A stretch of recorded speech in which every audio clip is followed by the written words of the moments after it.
I'm excited to be here with 3 cancer prevention leaders, and we're excited to share more about the Prevent Cancer Foundation and about the impact of the AGDQ funds, where the money raised at this gaming marathon goes to support cancer prevention and early detection programs and activities both in the U.S. and internationally.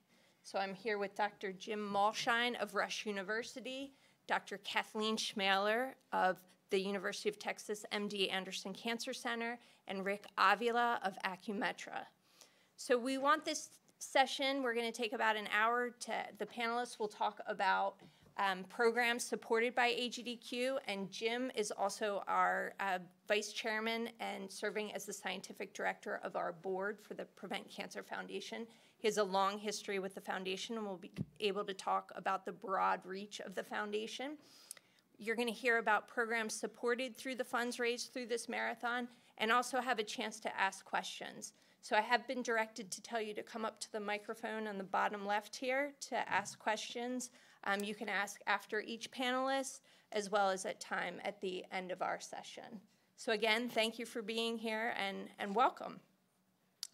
So the Prevent Cancer Foundation, our mission is saving lives across all populations through cancer prevention and early detection, and our vision is to stop cancer before it starts. We see out our mission through 4 pillars, through research, community outreach, education, and advocacy.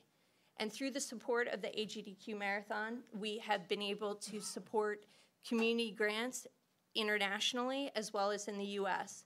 And so I'm going to talk very briefly in the beginning here and turn it over to our panelists, and we'll have time at the end to speak about more of our programs. But if you'd like to learn more, you can go to our website, which is www.preventcancer.org, or ORG.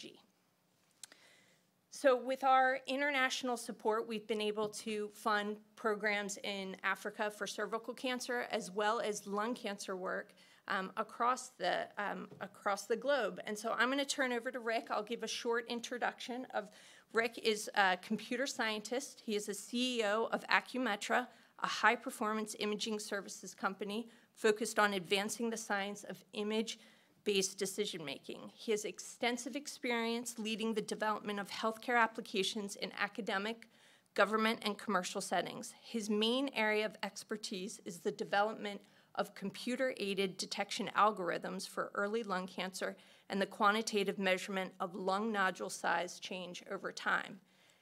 So all of that is a bit hard to digest, but Rick's a very smart guy. We once had a conversation about algorithms in Plants vs. Zombies a few years ago. If you want to know algorithms for some of the games being run at this marathon, he's the guy to talk to. And he's leveraged his experience in computer science, video graphics into global health imaging. He's a very impressive individual, and I'm going to turn it over to him. Well, thank you. Wow, I've been outed as a PVZ fan. All right. So yeah, let's just jump into this. So yeah, I have about 20 years of experience focused on this intersection between computer science, imaging, graphics, visualization, and artificial intelligence, all focused on can we detect cancer, for example, as early as possible and how to treat it as early as possible. So it turns out that when I'm not focused on basically building computer-aided detection algorithms or artificial intelligence algorithms, I spend tons of time on games, and I love being here. I love seeing what you guys all do. I'm actually embarrassed that I played games the way I did when I watched your videos.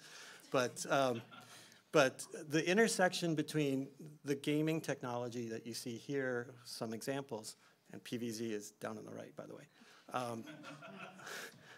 and medical applications, medical computing is quite large. And I'll just give you one example from my time working in R&D. So way back when, about 20 years ago, I was working with actually a bunch of people, one of whom became my wife. We developed a volume visualization system where you could fly inside of not just geometric objects, but also volumetric objects like CT scans and MR scans and stuff. And this was the first fly-throughs of inside of medical scans, including, this was the beginnings of virtual colonoscopy, if anybody's familiar with that, where you take a scan of the colon and you can fly through it. We did, I believe, one of the first, if not the first system to do that. And we made it open source, even though open source wasn't a term back then. We put a GPL license on it, and that became many other libraries down the road, like VTK and ITK and other things, if you're familiar with imaging libraries, open source imaging libraries. But one of the applications that I thought was really fascinating was called haptics. And if you're familiar with haptics, you basically are simulating physical interaction with a virtual object. And so you can let's say, simulate feeling this dice move around in your hand as you hold the end of a robotic arm. This is from Sensible Technologies, way back when. This was one of the first haptic devices that was readily available to research groups around the world for under $20,000. And I looked at it and I said, well, I want to do virtual sculpting and virtual, I want to go inside of some of these medical scans and start working with them and simulate surgery and do all sorts of things like that. So long story short, we started to do that. We built the first system on SGI, actually silicon graphics machines, that allowed you to virtually actually not just see and feel, but even modify, in some cases, medical scans like you see here. And this was all done in real time on a SGI computer with typically about 512 megabytes of RAM. So really hard to do back in the 1995 timeframe. So we published a paper, and we showed not only did it work for medical scans, but you could do this virtual clay and sculpting system. So you could give an artist who has years of experience sculpting out of real clay, you could give them this and give them all the digital tools on top of that. And we displayed this at SIGGRAPH. If anybody are familiar with SIGGRAPH, it's one of the best top graphics conferences in the world. And that's actually a live modification of this vase you see there with these tools. And we did all kinds of things with it. We had a lot of fun. But once we gave it over to Sensible Technologies, they built it into an application, which actually turned out to be quite useful. They actually gave it to artists, real artists, not us. And they made just amazing things. I mean, now this is like normal, that you can go buy this product and artists can use it, and they create things like this or like that. And I would bet that this stuff is showing up in your video games, and you don't even know that artists are building these things with haptic devices.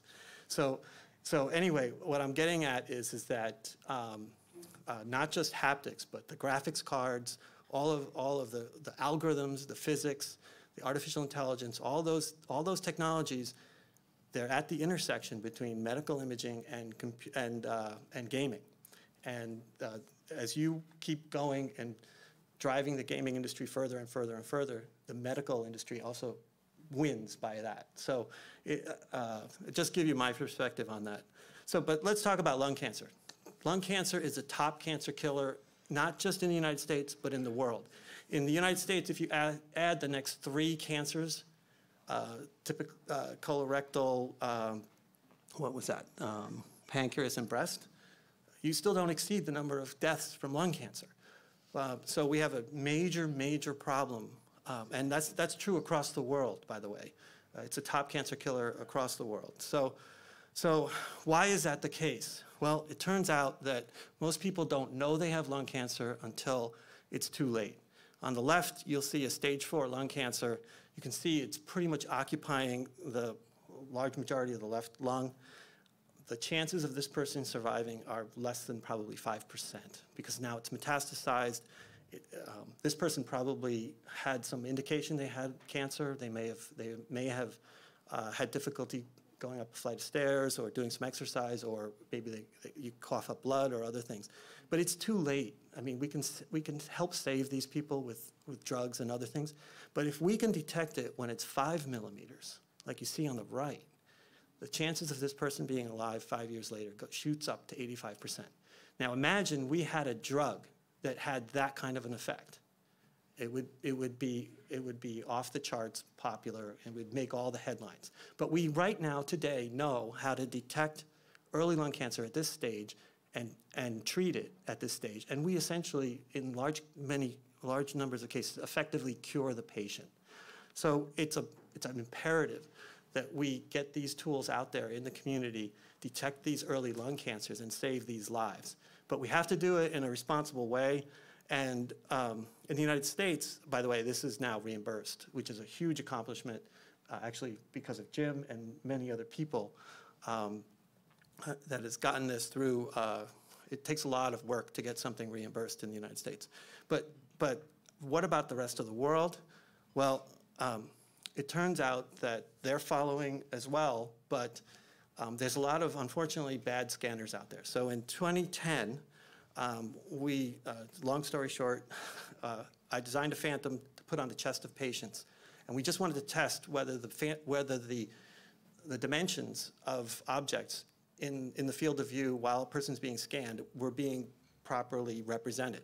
So you see the phantoms on the left, and you see some cuts through the phantom, slices through the phantom to show you the spheres. These are 1.6 centimeter spheres. Well, that 1.6 centimeter Teflon sphere grew 44% from one time the patient was scanned to the next time it was scanned. The answer should have been 0. And if that were in the body, we would have called that cancer. It grew by 44% within a few months. So we saw this at multiple sites around the world in Eastern Europe, and we'll come back to Eastern Europe a little bit later, but this is a huge problem. If your iPhone did this with an image, you'd be bringing it back to the manufacturer or any phone with an image that you took. So this is completely unacceptable. This will cause real patients to either get biopsies or be told they don't have cancer when they actually do. Biopsy meaning that they'll think this is growing and they'll stick a needle into the patient and take some samples. So we can't have a global rollout of lung cancer screening, which can save very large numbers of lives, and still have these image quality issues. Mammography, actually in the United States, required an act of Congress to fix this. It's called the Mammography Quality Standards Act. This is 2018, 2019 now. We can do better if we use technology, the cloud, and some innovative phantom designs. So right now, all of the scanners that I showed you the problems with, or the scans that I showed you problems with, were calibrated, yet they still allowed this. So what we wanted to know when we started to discover this was, how do we fix this as quickly as possible and not require an act of Congress or whatever it might be around the world? And the answer, surprisingly, after lots of analysis, is a roll of Scotch tape. So this object is made by 3M. It's highly precisely made. It's stable over many years. Its dimensions are highly controlled, and it's pretty much all I need to measure the resolution, levels of edge enhancement, and all the fundamental properties of the image. If you scan this object, I can analyze it with an automated algorithm and tell you information about, fundamental information, signal processing information about the scan. So that probably sounds a little crazy, and a lot of people told us we were crazy, but the math is there. The math and the physics all work out really well. So we made this available on the web on the cloud, on an Amazon AWS instance, and we asked the world to go submit scans to this cloud-based system, and they get back a report telling them how good their scan was and whether it was good enough. And a scan takes under 5 minutes. We worked with the Prevent Cancer Foundation. This is prior to the funding that we're going to talk about in a minute. And basically, we had 27 sites participate in this. And remember that Scotch? Remember the warped scans of the spheres? Well, on the bottom right, you can see warped rolls of Scotch tape. So we can easily detect this with Scotch tape and with other things. But people aren't going to use Scotch tape in the medical community. Besides, they tend to use the roll of tape, and it causes lots of problems. So I told people before, I had to write algorithms that would check how much tape was left on the roll to make sure that we could get a good measurement. Anyway, we built a new phantom. This costs now $250. $200 to $250. And it has objects in it that look very familiar, right? But now this is precision manufactured Delrin plastic, down to 0.01 millimeter tolerances. And it's got a Teflon object, it's got an acrylic object, it's got air in the middle. And basically, this phantom, this object sits right in here on this side of this phantom. It's placed on the CT scanner. It's scanned within 5 minutes. You upload it, and you get back a report within another 10 minutes. So sites around the world now, this follows a whole set of math and clinical requirements that I'm not going to have time to go into. But we have to detect objects as small as what you see there. That tiny little ellipsoid you see there, that's a 6 millimeter object that is the beginning of lung cancer that we want to be able to detect. So it's designed to be able to tell you whether you can detect and measure that object. So we did this. We're crowdsourcing all of the data, and there's, again, a ton of math and analysis that occurs. It takes just a few minutes on an AWS EC2 instance, which translates to under 5 cents per analysis, so it's really amazingly economical. And thanks to Awesome Games Done Quick and then Prevent Cancer Foundation, the money that was provided to us for last year funded 43 of these phantoms to be placed around the world. And not all of these are the 43. There's 81, or roughly 81 here. But 43 of the ones outside the United States were funded by Awesome Games Done Quick. And those sites now are checking on at least an annual basis that their scans are being performed at high enough quality. Unfortunately, we've had to tell some sites they had to make changes, and other sites that some of their scanners were not good enough. And that's a good thing for the patients out there. So, as you can imagine, once we start doing this analysis, we get massive amounts of data. And that data is now being crowdsourced and basically, we are telling sites around the world how to optimize their scanner based on other sites' performance that we see. So it's really exciting. This is the first time this has ever been done, and it's making a big impact. I won't be able to tell you much about, we're basically now working with the IASLC, the International Association for Study of Lung Cancer, to make this become a much wider resource for data collection of lung cancer images around the world. Lastly, we just found out that we were funded for another round of Awesome Games Done Quick originating money, and that money will now go to providing support for the country of Poland. Poland is rolling out lung cancer screening to their entire nation, and they wanted a way to ensure that their quality was high and didn't have issues. And I said to them, well, there's this grant, and we could submit to it. And we just found out we were funded. So hopefully you'll hear soon about the rollout of these types of resources for the country of Poland. It's the second highest lung cancer death rate in the EU and the third highest incidence rate. And what you want to see in all of these cases is that that we see a stage shift. We go from those stage 4s that I showed you earlier down to the stage 1s. And we really, again, save lives. So thank you very much. Any questions?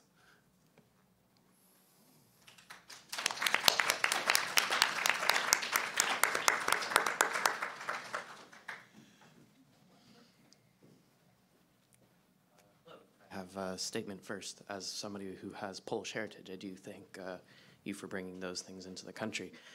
My actual question is, how did you come across the thought process that a roll of Scotch tape would actually have, I mean, in hindsight, it makes sense, it's very precision manufactured, but is there any interesting story on how the fact that you came across the idea to use that as a baseline for your scanning? Well, yeah.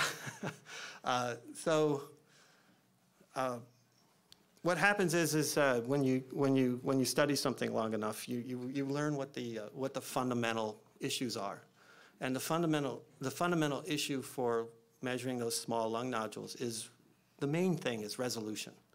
So we needed a way of measuring resolution that wound up that was better than actually anything out there.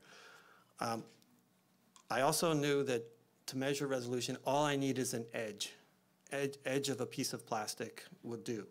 So this roll of tape actually has an inside edge that you see there, the inner roll, that has to fit on a spindle, the same, basically anywhere in the world and over time. And we measured them all quite a lot, and we determined this would work. And there's about probably 4 or 5 other fundamental things about Scotch tape that work. I forgot to mention, we're not the only ones doing innovative things with Scotch tape. Probably the most innovative that I know of is that if you unroll Scotch tape in a vacuum, you generate X-rays. So you can actually image your hand, and it's been done by unrolling rolls of Scotch tape. It's the triboelectric effect, just you can look it up. Anyway, one day I'm actually going to build one of those, but I haven't gotten to it yet. So I hope I answered your question. Great. All right, so you already tackled the resolution question I was going to ask. So with such a small scale on an instrument like this, how are like the error tolerances with each of the results? And do you find it difficult to deal with trying to detect these early abscesses at a very young age in the tumor's growth? Yeah, so I had 30 slides, and I was going to add some more, but I chose not to, but I'll try and answer verbally. Okay. Right now, if somebody is found to have a small lung nodule, and they image it, the physician who finds that will measure the diameter of it, and they'll literally be working with between 6 and 9 pixels to make that measurement. And then they'll measure it again 3 or 6 months later, and they'll be again working with 6 to 9 pixels. So if you're dealing with something, and feel free to come up later and take a look at these, but these are little ellipsoids that I showed you before. If you're only working with 6 to 9 pixels across, and you want to know whether this thing's growing at a malignant rate with a malignant doubling time, it's extraordinarily challenging. So in that document, that 50-page document I showed you before, we give the error tolerances for different size lung nodules, and they're quite large at this size. Great. Is it okay if I ask one more? Just really quick. So I was really impressed because it seemed like this project was sort of multi-complicated in that you're not just dealing with the medical equipment, but also like checking to make sure that each of these applications of the equipment are actually doing what they're supposed to do. So did you find any complications when you're like initially trying to set up your databasing into like a cultural or like international like instance? Okay. Yeah, so I'll give you 2 stories. One is very quickly. One is that we learned very quickly that there's a bunch of language barriers. And you're supposed to scan this phantom with this on the curve of a CT table because it's curved. But lots of sites who didn't speak English started to scan it this way and that way, and just all kinds of different directions. So we're now working on translating the instructions to Chinese and to other languages so that we can usually tell them right away that there's a problem, and they can fix it. But it's better we get it right the first time. So yes, the other big thing I want to relay to you is that when you give a independent measure like this, there's some sites that don't want to hear this. They don't want to hear any bad news. And if they're doing things the wrong way, there's sites that will basically say, we don't want to participate anymore once they get that bad news. It's unfortunate. We're still trying to figure out how to convert them even after hearing things like that. But that's one of the realities of doing projects like this. Thank you very much. Mm-hmm. Thanks. While you're walking up, Bo, can I just add the process engineering to get every step in the chain correct and minimize variance at every step is part of a broader initiative that Rick and I are involved with the Radiological Society of North America, where there's 1,600 imaging scientists and clinicians and others working on this problem across the waterfront of medical imaging. And this is the most advanced application of that effort. Rick, I thought maybe you could just speak to cost. You mentioned that this Phantom costs about $200 to $250. And so the distribution, wide distribution of it was able to be done through the grant we gave you. Would you just compare that to what was already existing, not Scotch tape, I realize that's cheaper, but the other existing Phantoms, just so people have an idea that one thing you're doing is enabling people to access across the world, no matter whether they're in a low or middle income country versus a high resource country, what the other ones that are equally precise might cost. So that's the ACR CT accreditation Phantom. That's used throughout the United States to accredit every CT scanner that's in use today.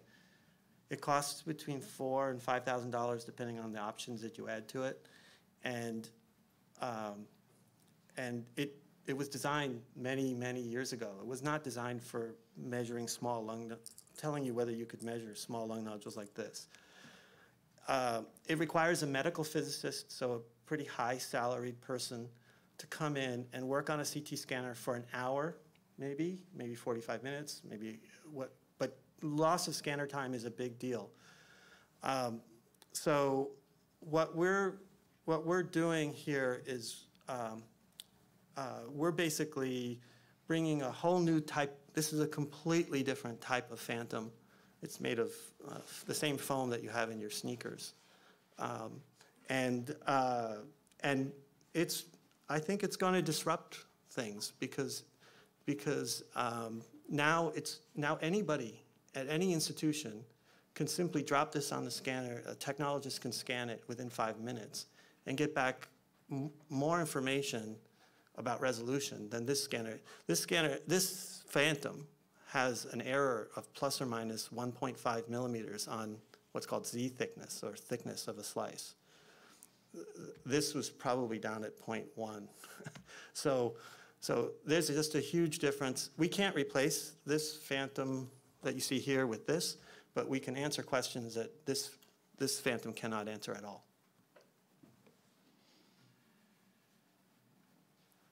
What I'm curious about is when you use artificial intelligence to identify early stage lung cancer, what is the accuracy compared to that of a traditional radiologist, and kind of the complications or the difficulties that come about, maybe radiologists not wanting to use this technology, or them thinking that the traditional kind of their experience and expertise is better than that of artificial intelligence?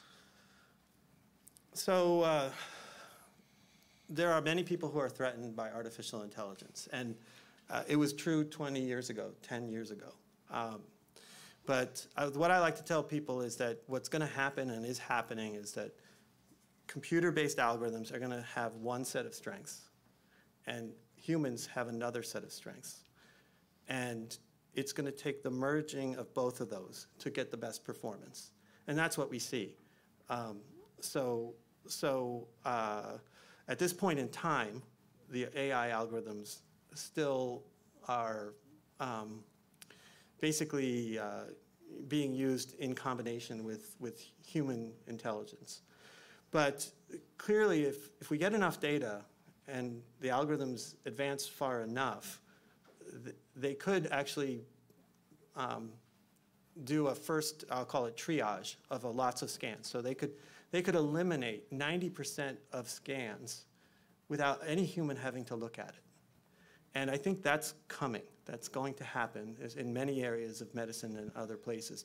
But we can't afford, unfortunately, the computer algorithm, even if statistically it does better, if it makes a bad mistake that a human would never make, I've seen it happen, and it sets back everybody's confidence in the whole thing. So although you hear lots of rosy predictions about this stuff taking over, it still has a ways to go. Thank you, Rick. We're just going to go ahead and move on a little bit. So, Yes. if anybody has any questions for any of the panelists at the end of the panel, you can go ahead and just ask them, one-on-one, and they'll be happy to help you guys out. Thank you, and those are great questions from the audience. We will have time, as he said, at the end.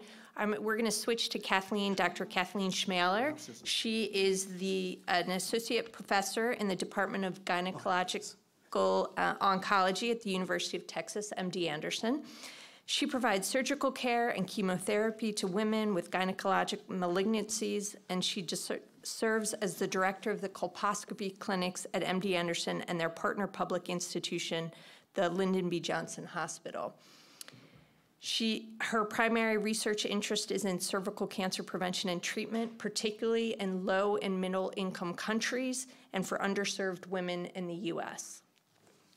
Thank you. Thank you all for coming this afternoon, and thank you for all the money that you've raised for the work that we do for cancer prevention. It's really making a huge difference.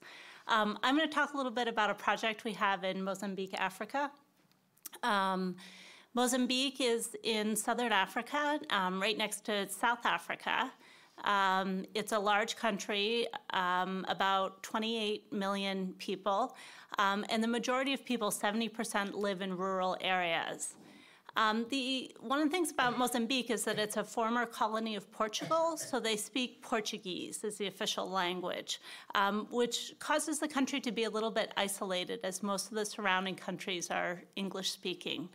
And there are also over 40 local dialects, which can make medical care and other things complicated.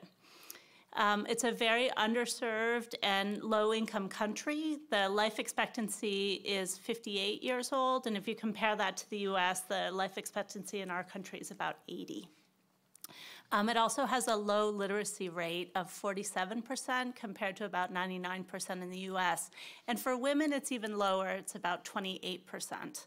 And the reason that we do a lot of work in Mozambique is that it has very, very high rates of cervical cancer. And so just to give you a quick background on cervical cancer, so this is a cancer that's caused by the human papillomavirus, or HPV. And you may have all heard about it, as hopefully most of you have gotten your HPV vaccine, which is a vaccine that prevents these types of cancer. I see a couple of people nodding, so that's good news. So HPV is transmitted through sexual contact. It's actually the most common sexually transmitted infection. And what most people don't realize is that over 80% of people get HPV at some point in their lifetime. Usually they get it as a teenager or a young adult, and most never ever know that they have it. The majority of people have no symptoms and clear it, but in a small percentage of people, it can actually cause cancer. And it's not just cervical cancer, it's what it's most well known to be associated with, but it also causes anal cancer and head and neck or throat cancer or pharyngeal cancer. And that's actually more common now in the US than cervical cancer is. And primarily in men, also in women, but throat cancer is also caused by HPV infection. So the good news is we have a way to prevent it. We have the HPV vaccine. It's really a cancer prevention vaccine, and it's recommended for both males and females. It's most effective if it's given at age 11 or 12, which is when most kids get it. But it also now can be given up to age 45. So if you haven't had the vaccine, you can still get it. So these are pretty new indications for it that just came out in the last few months. So it's good news that people can get it later, but it works best if it's given to kids before their 13th birthday.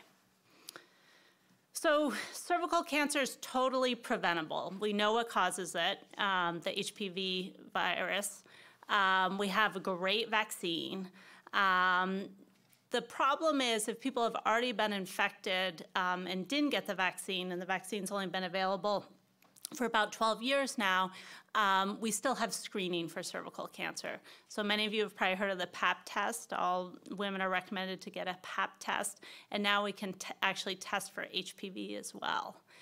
And the other great thing about cervical cancer is that it has a pre-cancer phase. So we can find it before it actually turns into cancer, as long as women get screened.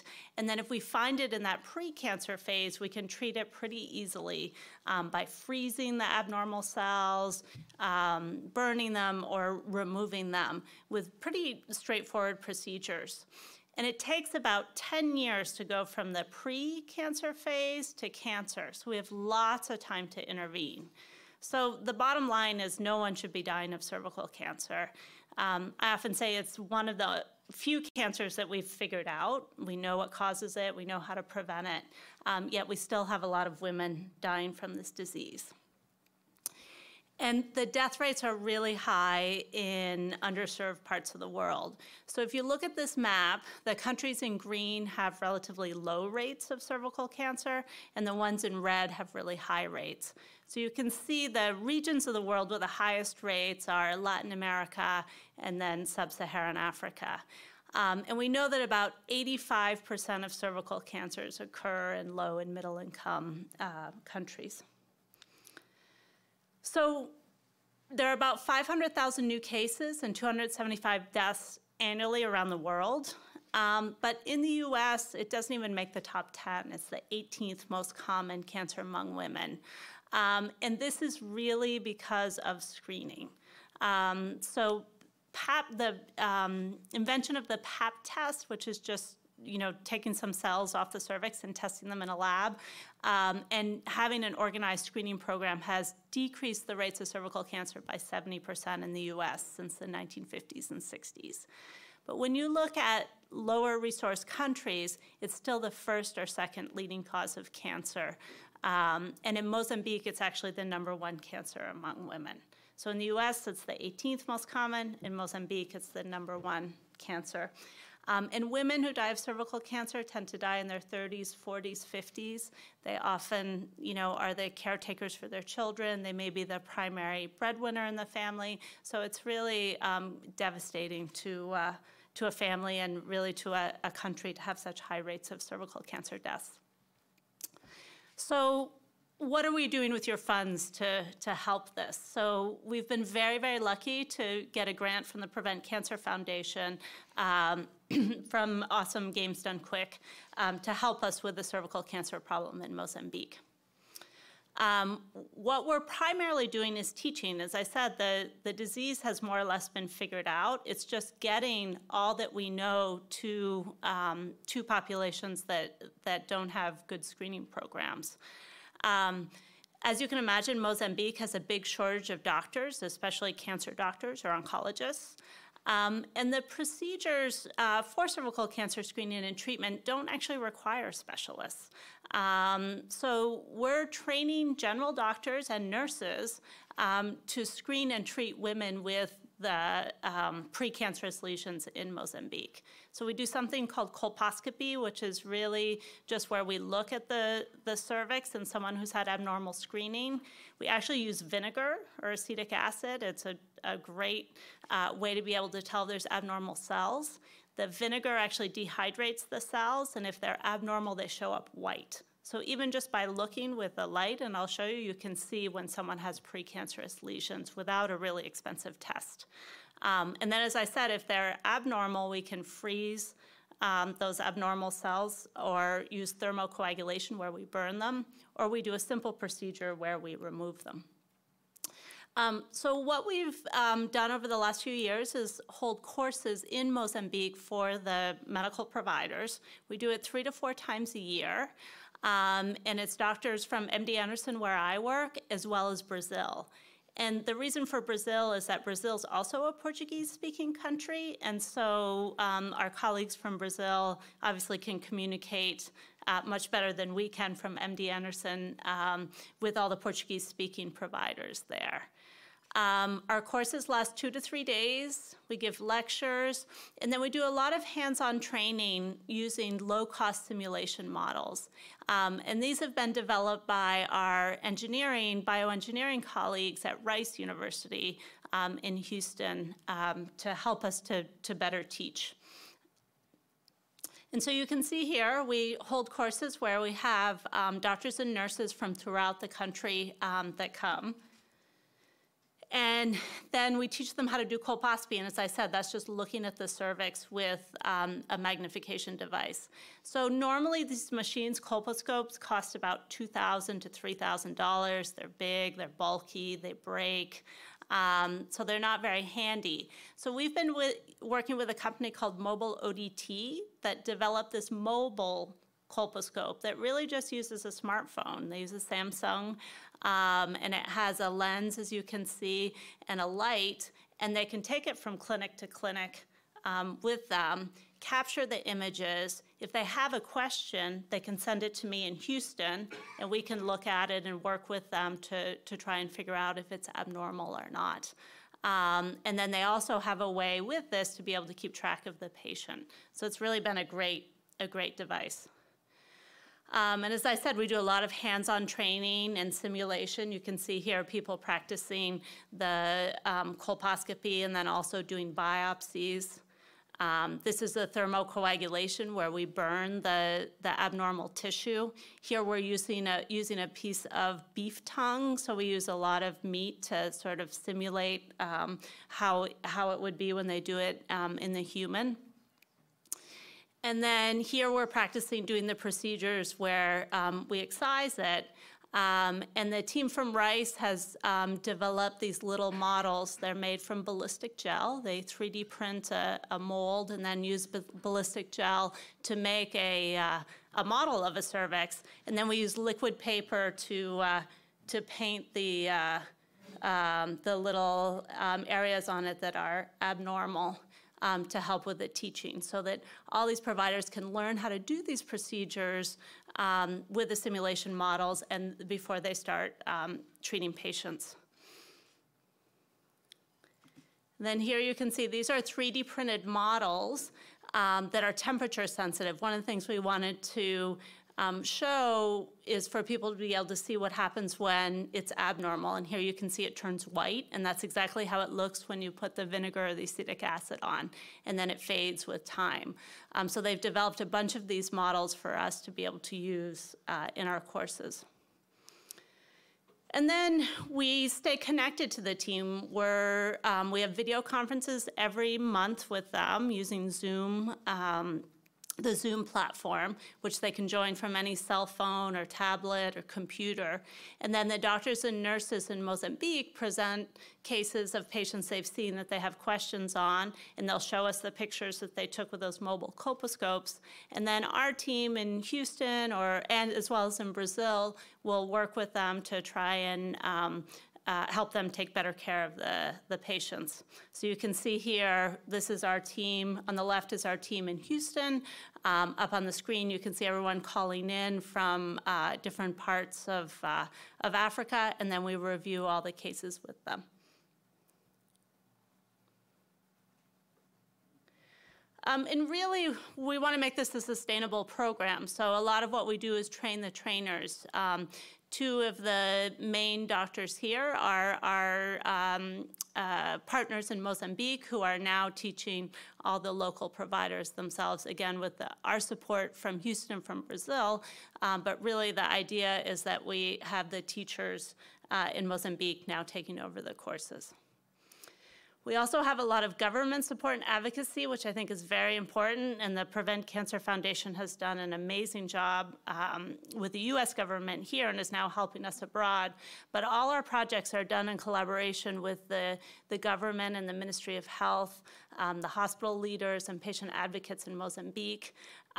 These are pictures of the former First Lady of Mozambique, Her Excellency Maria da Luz Gubeza, who actually invited us to come and try and help with their cancer problem in Mozambique. And then the current First Lady, Zara Nyusi, has also been very, very involved in our projects and helping us.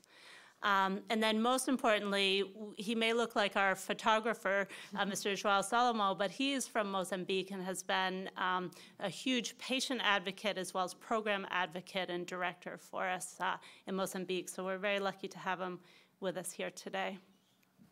And I'll just end by saying thank you so much for all your generous support.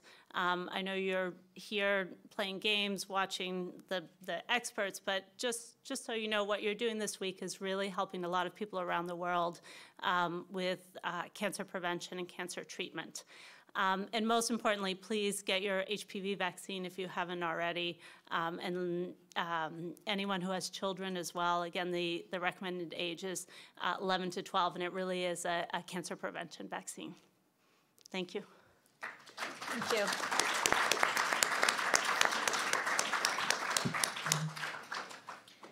Thank you, Kathleen. We're going to go on to our third panelist and then have time for questions at the end. So again, this is Dr. James Malshine. He's the acting dean of the Rush Graduate College and vice president of Rush University Medical Center. He's also, as I said, serving as the vice chairman and scientific director for the Prevent Cancer Foundation's board of directors. He has a long experience with the Prevent Cancer Foundation. He served for 25 years at the National Cancer Institute. He's a world-renowned lung cancer expert, and his research concentrates on the application of quantitative CT to enable robust, efficient, early lung cancer detection. He's been awarded 12 patents and over 300 scientific publications, and he can talk more about the reach of the Prevent Cancer Foundation. Wow, thank you, Erica. And I'm a terrible computer game player. I just want to establish that up front. So I also want to add to Erica's comments about thanking you and emphasize what Kathleen said in terms of how important this funding is. This has been the 10th event that you have sponsored the Prevent Cancer Foundation with, is what I've been told, since 2010. And in that time, there's been an aggregate funds raised of close to $10 million, which is very, very important. And you have worked with partners like Doctors Without Borders who are doing incredible work. And I want to assure you, from the perspective of somebody who has been in biomedical research, who works with other foundations, who've been on advisory committees, you know, throughout the world and doing all kinds of stuff with NIH and others, that Prevent Cancer has been strategic in moving the needle in many, many different areas. And so you've heard about two very, very important projects. And this is a real tough time for lots of things, including biomedicine. And there's a focus on international dynamics that we've heard about already today. Well, in 2013, the health ministers convened at the UN because there was a crisis that is basically unwitnessed going on in medicine across the globe. And their basic position, and they had a document that came out that has been become a real driver in terms of change, that if you look at the aging of populations in virtually every country in the world, over the next 2 decades, there will be insufficient money to take care of their healthcare needs. And that money that is dedicated for healthcare is not going to basic infrastructure or public safety or kinds of other things. And so they basically said this is an existential threat to this planet, and that if we do not address this, within 20 years, civilization as we know it, as people go untreated and are, getting substandard or if any care, that this will disrupt civilizations and it will be, destabilize life as we know it on the planet. And that was a documented declaration in 2013. And they've been trying to mobilize attention of government leaders and other leaders to try to work towards addressing these types of problems. And I think you've all read the articles about, as we age and as we get more obese and we have more problems with our hips and our knees and we get more diabetes and high blood pressure, that it's causing a crisis in terms of cost. And the reality is the way we address these things with a disease care model, you get sick, you go to a doctor, they fixed it, and you move on, is broken. it cannot possibly scale to the amount of need that will exist on this planet actually today, and it much more inadequate over the next 10 years than 10 years beyond that. And so what do we do? Do we just throw up our hands, or is there another option? Well, the Prevent Cancer Foundation has been talking about other options for some time, and they are things that you've been hearing about as well, and they are prevention. The numbers that we're talking about in the United States of new cancers diagnosed next year is on the order of 1.4 million.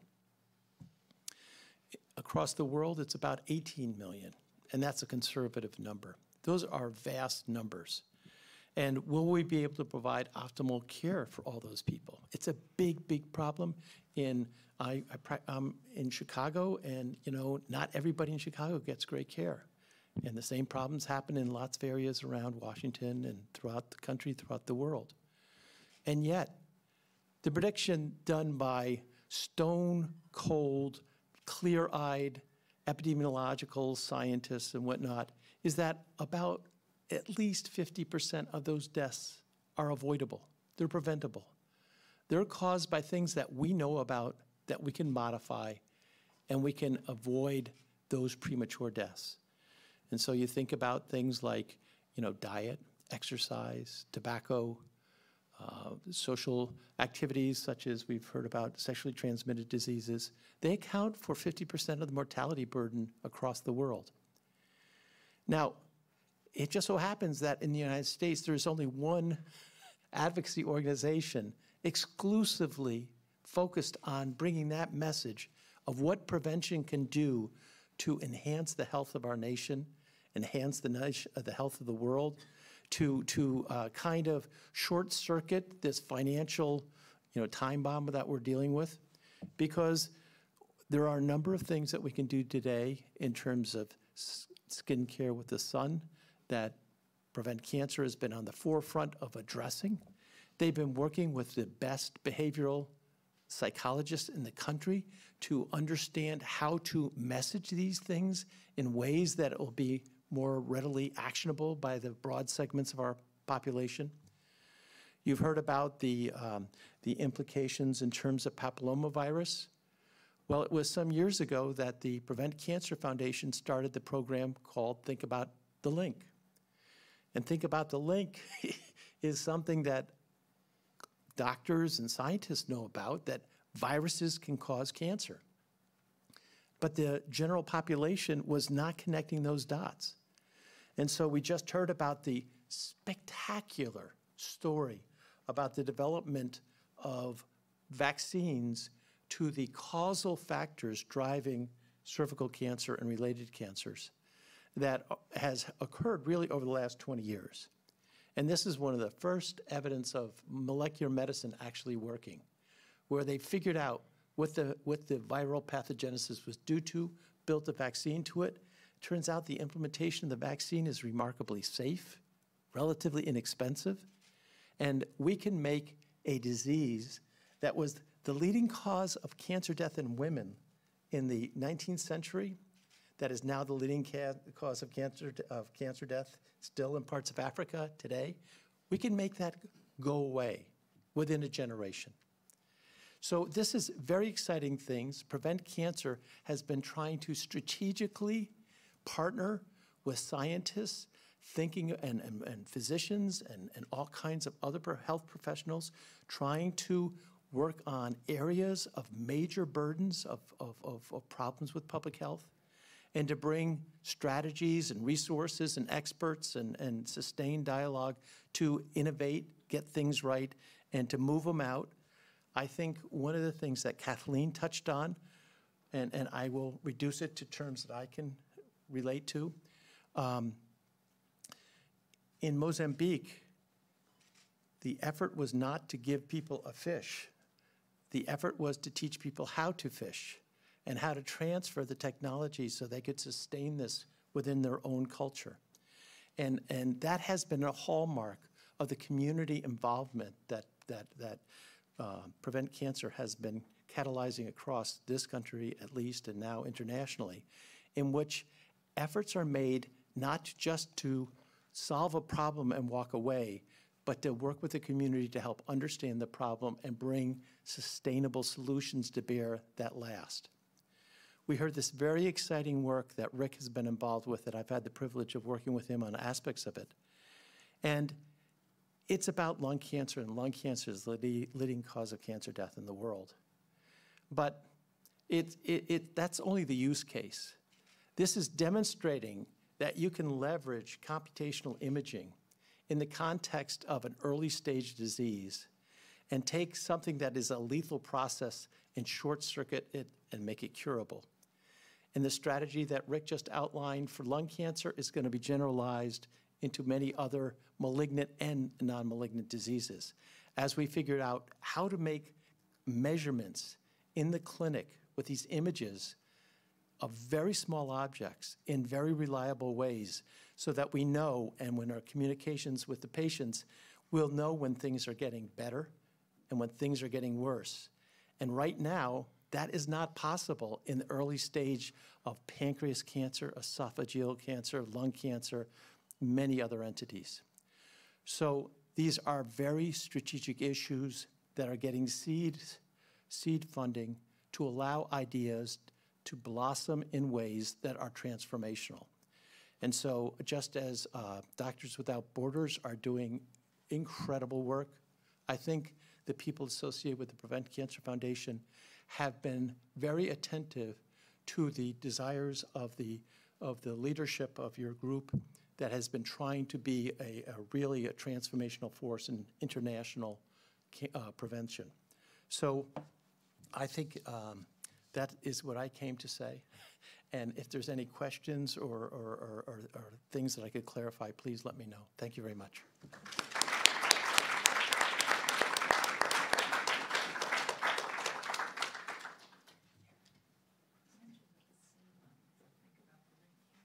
Sure. We welcome you to come up to the front for questions. And I also want to say, Prevent Cancer staff members wearing these awesome green shirts will be at the marathon all week, so you're welcome to come up to the table and ask questions. You can also email us. Specifically, I work on our community grants in the U.S. and international. Happy to answer questions you have. And we also just wanted to say of our educational campaign, the seed money for the Think About the Link campaign was through the AGDQ marathon funds, and so we're ever so thankful. Yes? Hey there, I'm just curious if any of you happens to follow the developments going on with Crispr and any of the applications that might have specifically to either detecting or treating cancer at the moment. Yeah, it's an incredible technology, and it is going to change a lot of things, both inside of medicine and outside of medicine. The issues with CRISPR right now is understanding selectivity. Sorry to interrupt. If you could explain real quick what CRISPR is, just so that people know. Oh, I thought you were going to, but oh, no. The basic notion is that we now have ability to modify in a much more efficient way the genetic code for specific biochemical processes. And if we understand how to do that, previously we had to do, this is a much more systematic way of approaching it so that you can routinely engineer changes that allow you to, if something's off, turn it on. If it's on conditionally, you can change those conditions, whatever.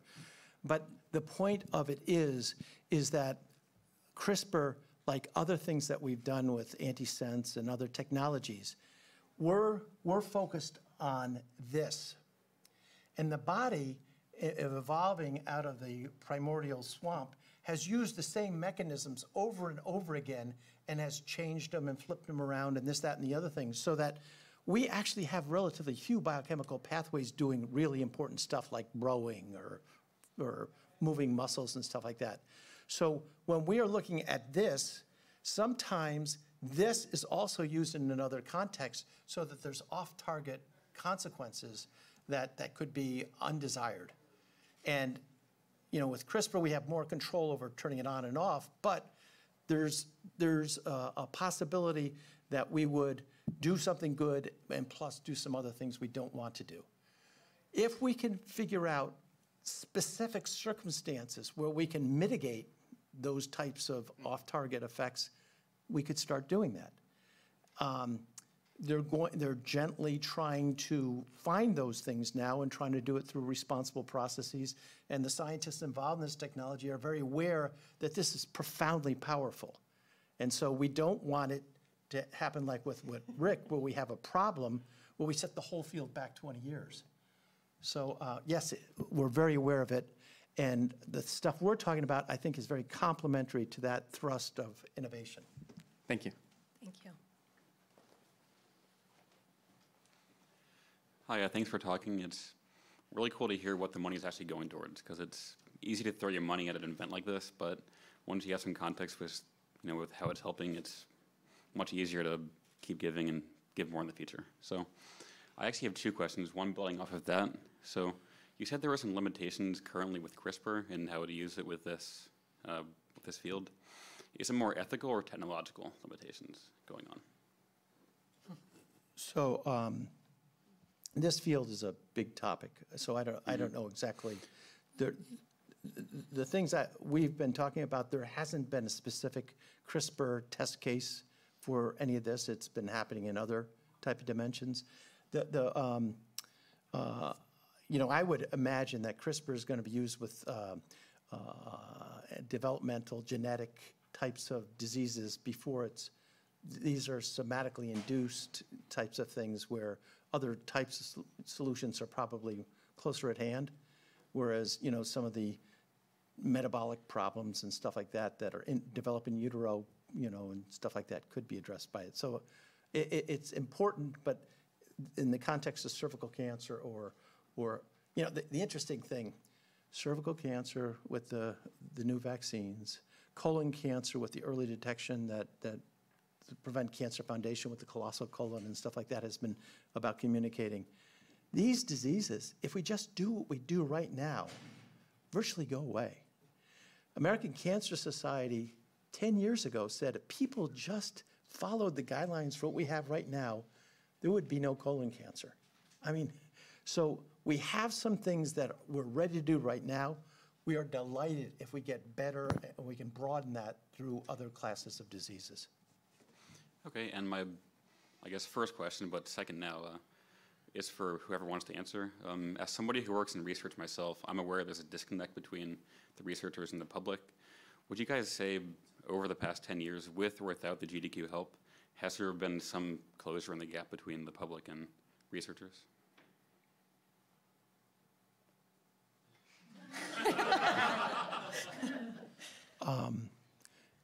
I just say you light one candle. I think you know how much challenge we are dealing with. There's some very good news about some stuff. The Hpv vaccine is climbing, use in males and females and stuff like that, and it's happening in some real difficult places. Yet we have pushback on basic vaccinations in other communities where there's highly educated people and very well-resourced people, not poor people, that are opting out of these services. So we still have a gap between science and policy, and we got to keep working on it. Let me throw something out there, though. Something that's really transformed over the last 10 years is the availability of open publications. And I can tell you right now, everything we're doing here is going to be made openly available. I don't know about, but me, when I look around at my colleagues in the field, that's becoming the norm.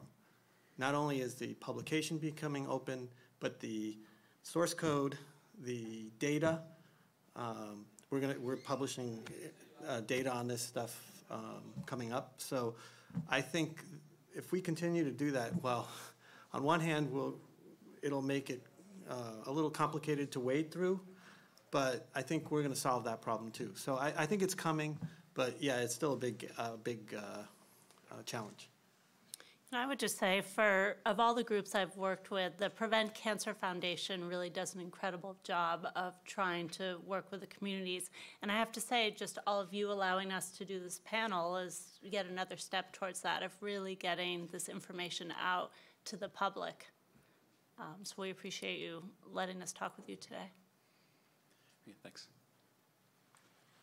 Yeah, and I would really support Rick's statement about open publication.